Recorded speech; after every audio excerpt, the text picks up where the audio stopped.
नई Delhi railway station पर एक महिला जिसकी उम्र लगभग 30 साल होती है, वो अपने 7 साल के बीमार बेटे को लेकर बैठी होती है। वो ट्रेन का इंतज़ार कर रही थी कब ट्रेन आए और कब वो अपने बेटे को लेकर घर जाए, क्योंकि डॉक्टरों ने यहाँ पर उस महिला को मना कर दिया था कि अब तुम्हारा बच्चा नहीं बच सकता, इसे घर ले जाओ तो ही बेहतर होगा। दोस्तों, यहाँ पर वो महिला ट्रेन का इंतज़ार कर ही रही थी, तभी यहाँ पर एक लड़का उसके सामने आता है और उससे पूछने लगता है कि आप किस तरह से परेशान हो, क्यों आपकी आंखें भीगी हुई हैं। दोस्तों, ये महिला उस लड़के को देखकर और भी ज़्यादा तेज़ी के साथ रोने लगती है और फिर यहाँ पर ये लड़का जो करता है कभी किसी ने कल्पना भी नहीं की थी। अगर आप लोग भी पूरे मामले को डिटेल से जानना चाहते हैं तो वीडियो को ज़रा सा भी स्किप ना करें, लास्ट तक वीडियो को जरूर देखिएगा। आगे बढ़ने से पहले हमारी वही रिक्वेस्ट की जो हमारे चैनल के साथ नए हैं, कृपया करके चैनल को फॉलो कर ले,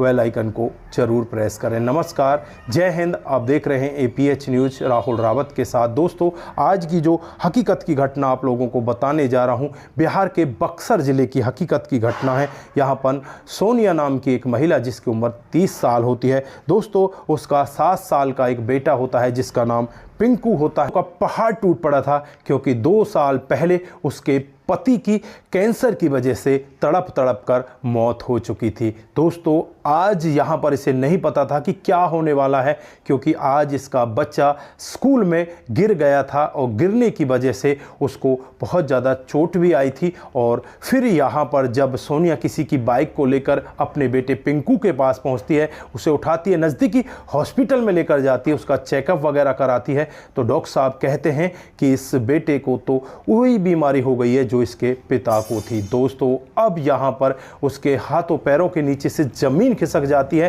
कि ये तो इसी के सहारे जी रही थी, लेकिन अब ये कैसे जिएगी। लेकिन यहाँ पर वो एक निर्णय लेती है कि मैं अपने बेटे को अपने पति की तरह नहीं तड़प तड़प कर मरने दे सकती, मैं इसे दिल्ली लेकर जाऊंगी। और फिर वो वहाँ से ट्रेन में बैठती है और सीधे दिल्ली पहुँच जाती है। दोस्तों, दिल्ली भी कई हॉस्पिटलों में दिखाती है, लेकिन यहाँ पर कई हॉस्पिटलों में दिखाने के बाद भी जो डॉक्टर साहब हैं वो यही कहते हैं कि अब इसे नहीं बचाया जा सकता, जो इसका इन्फेक्शन है वो बहुत ही ज़्यादा बढ़ चुका है। दोस्तों, अब सोनिया करे तो क्या करे, उनका एक रिश्तेदार भी यहाँ पर होता है। रिश्तेदार भी यही चाहता था कि ये हमारे पास ना आए, उसकी बातों से लग रहा था। दोस्तों, फिर सोनिया रिश्तेदार के घर भी नहीं जाती और सीधी वहाँ से वो अपने बेटे को लेकर अपने घर बक्सर आने वाली थी। यहीं पर वो नई दिल्ली रेलवे स्टेशन पर ट्रेन का बैठकर इंतजार कर रही थी। जो बेटा होता है बस यहाँ पर बोलना बंद कर देता है, इशारों से वो बातचीत कर रहा था। तभी वहाँ पर एक लड़का आता है जिसका नाम दीपक होता है।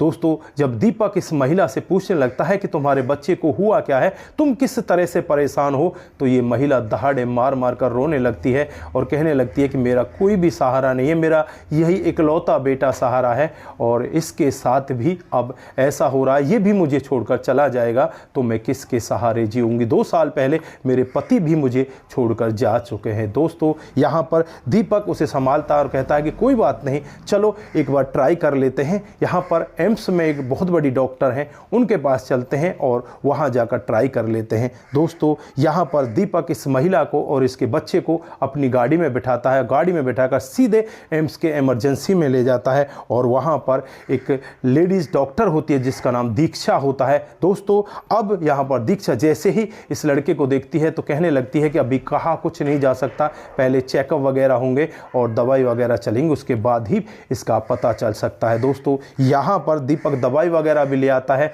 और रात को 11 बजे जब उस लड़के को थोड़ा सा आराम हो जाता है तो रात को 11 बजे जो दीपक होता है वो कहता है कि मैं अब यहाँ से जा रहा हूँ, मैं अपने कमरे पर जा रहा हूँ, अगर तुम्हें कोई ज़रूरत पड़े तो तुम मुझे फ़ोन कर लेना। जो यहाँ पर सोनिया होती है उसके पास एक छोटा सा मोबाइल होता है, दीपक का ये नंबर ले लेती है और दीपक अपने घर चला जाता है। दोस्तों, उसके बाद जैसे ही अगला दिन आता है, दीपक फिर से यहाँ पर इनके लिए चाय पानी लेकर आ जाता है। अब ये चाय पानी पी लेती है और चाय पानी पीने के बाद यहाँ पर जब मैडम इसकी रिपोर्टों को देखती है, जब रिपोर्ट आती हैं तो यहाँ पर मैडम कहती है कि इसको एक दीप्ति हीरिया नाम की बीमारी थी। दोस्तों वो बीमारी ऐसी थी जिसमें शरीर में पूरे में इन्फेक्शन फैल जाता था, लेकिन यहाँ पर अगर थोड़ा सा टाइम और इस लड़के को लग जाता तो शायद इसे नहीं बचाया जा सकता, लेकिन फ़िलहाल यहाँ पर उस बीमारी को कंट्रोल में कर लिया गया था। और यहाँ पर जो मैडम होती है, डॉक्टर साहब, वो कहने लगती हैं कि फ़िलहाल अब ये बच्चा सुरक्षित है, इसको अब कोई टेंशन नहीं है। दोस्तों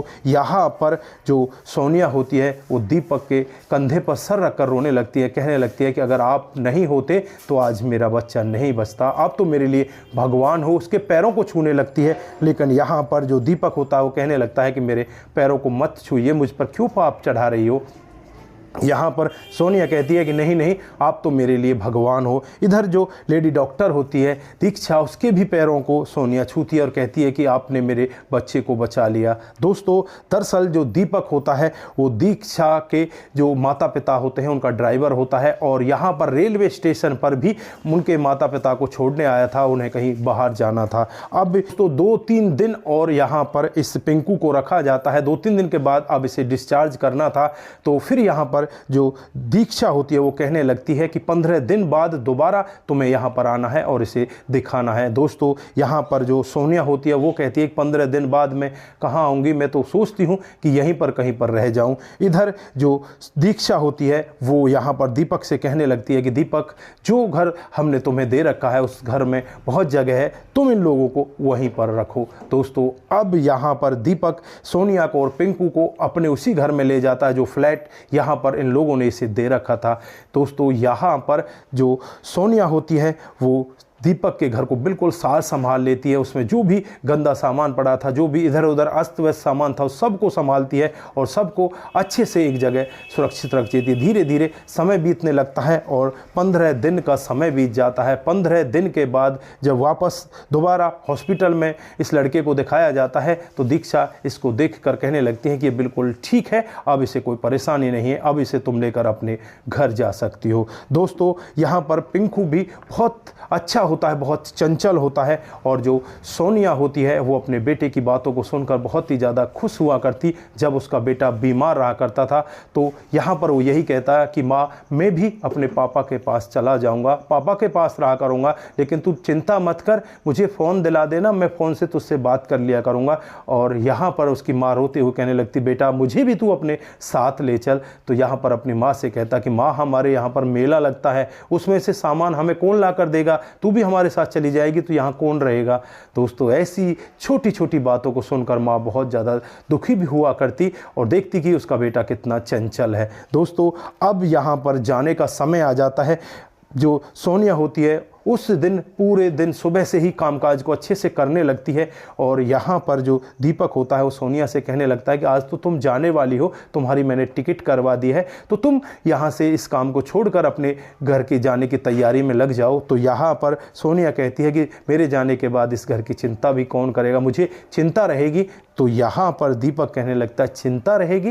तुम्हें कैसी चिंता रहेगी? अगर तुम्हें इतनी ही चिंता है तो यहीं पर रुक जाओ। तो यहाँ पर सोनिया कहती है कि तुमने मुझे कहा ही कहाँ, मैं तो रुक ही जाती, मैं यहाँ से जाना ही नहीं चाहती। दोस्तों फिर यहाँ पर जो दीपक होता है वो सोनिया से कहना लगता है कि क्या तुम सच में ही रुक जाना चाहती हो, कितने दिन रुक सकती हो? तो यहाँ पर जो सोनिया होती है वो दीपक से कहती है जितने दिन तुम चाहो। तो यहाँ पर दीपक कहता है कि जब तक तुम्हारी सांस है तब तक तुम यहीं पर रहो। दोस्तों अब यहाँ पर सोनिया की आंखों में आंसू आ जाते हैं, भागकर दीपक के गले लग जाती है। दोस्तों फिर ये दोनों वहीं पर रुक जाते हैं और इस सब के वाकया के बारे में जो मैडम होती है डॉक्टर, उनको ये पूरा वाक्य दीपक बताता है। तो यहाँ पर मैडम भी यही कहती है कि मैं भी यही चाहती थी कि तुम यहाँ पर इस महिला से शादी कर लो, क्योंकि इसके पास भी कोई सहारा नहीं है और तुम्हारे पास भी कोई सहारा नहीं है। दरअसल दीपक की 5 साल पहले शादी हो जाती है और शादी होने के बाद जो उसकी पत्नी होती है उसका चलन ठीक ठाक नहीं था, वो बदचलन थी, दूसरे लोगों को अपने पास बुलाया करती, उनसे बातचीत किया करती। इसी तरह से वो 5 साल से अलग रह रहे हैं, उनका तलाक भी हो चुका है। आज यहाँ पर सोनिया और दीपक बिल्कुल एक हो जाते हैं और वहीं पर ये लोग रहने लगते हैं। जो पिंकू होता है उसे दिल्ली के ही एक स्कूल में एडमिशन दिला दिया जाता है।